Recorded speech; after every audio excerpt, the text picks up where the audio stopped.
Good morning. Excuse me. Good morning, everyone. Yeah, especially if you're here for the first time or haven't been for a while. Nice to see you.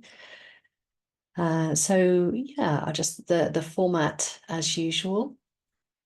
I'll talk for a few minutes, maximum of 10 minutes about an aspect of the practice.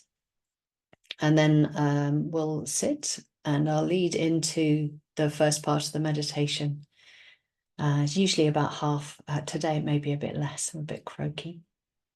And then there'll be about 10 minutes for you to talk about your practice if you would like to.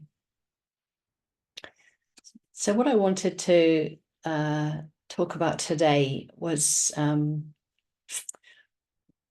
well, the phrase that came to my mind was learning to rely on the observing mind, learning to rely on awareness as being enough in quite a number of situations. Learning to rely on being aware rather than switching to trying to work something out or trying to do something or trying to cultivate something. These are all good strategies for practice, but they're more active. So they're not what we tend to use in very receptive practice. And there can be a very strong habit, if you like. It's a habit and particularly when there's something uncomfortable happening, then this must be wrong, goes the subtle view in the mind, or sometimes not so subtle. What can I do to change it? How can I make it different? How can I make it better? And when we do that, when we start sort of thinking about what we can do, well, one thing we're then relying on the conceptualizing mind, the thinking about things mind rather than awareness. I think there was something else and I can't remember it.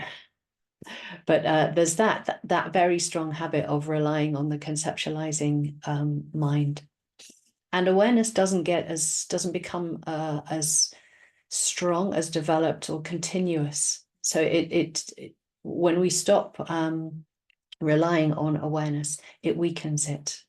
And what we're doing in the practice is strengthening that quality of awareness. And when we strengthen awareness, we're also strengthening wisdom, strengthening the wisdom quality in the mind. That's partly because aspects of right mindfulness already contain wisdom qualities. So it's worth thinking about reflecting on your practice, not necessarily within the practice, but you can notice when you're sitting, when and why you might jump to thinking about or seeing something that's happening in your experience as a problem that something needs to be done about. And see those moments when there's that switch or that jump to doing, rather than just relying on awareness, noticing that what the mind is aware of. So as I said before, it could be when there's something unpleasant happening, when there's something that there's some aversion in the mind. And then it's very easy for there to be the feeling, oh, practice shouldn't be like this.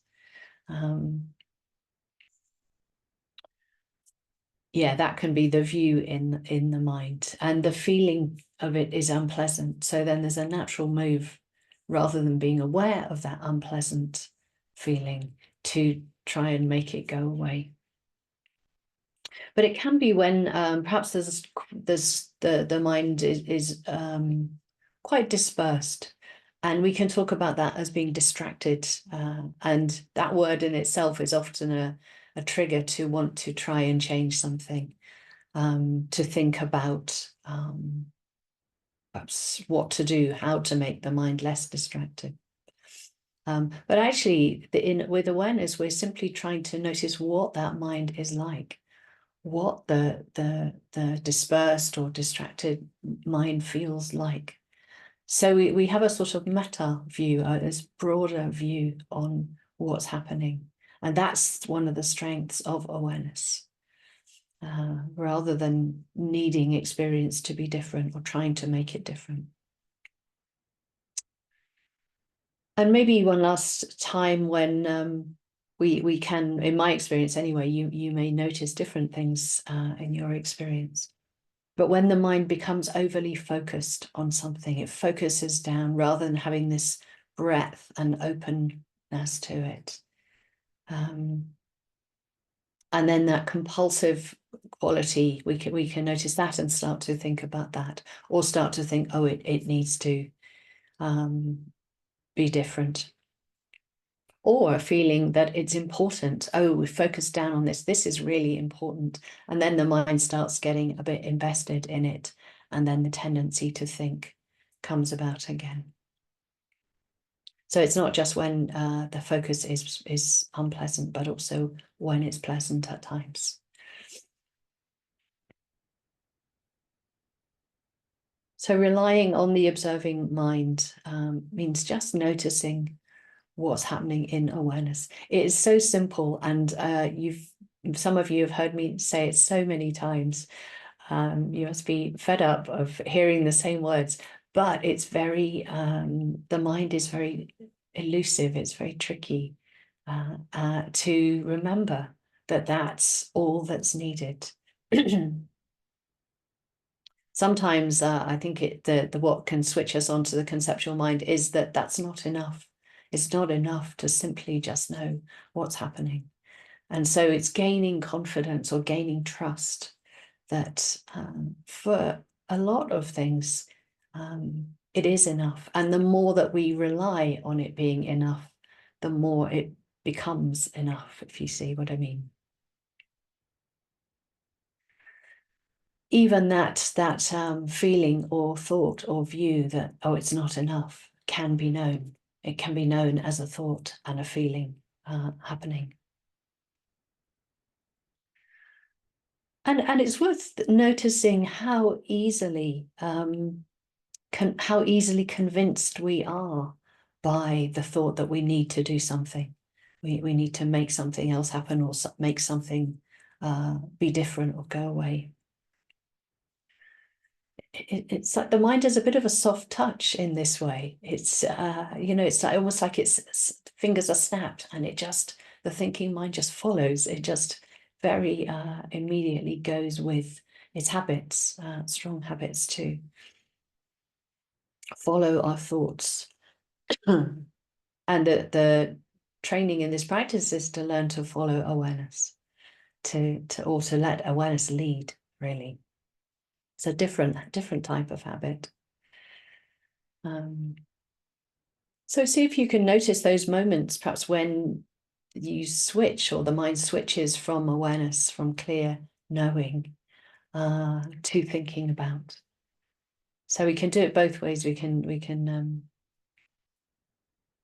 also think about when we go from being aware to that switch into something a bit more active.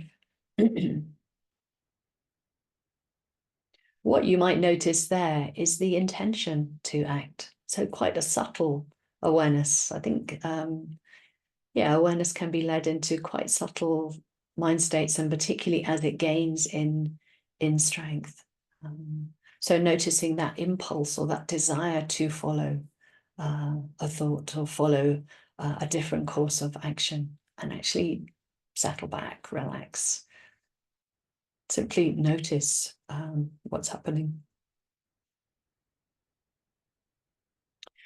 Okay, that's all for this morning. So if you'd like to set yourselves up to sit,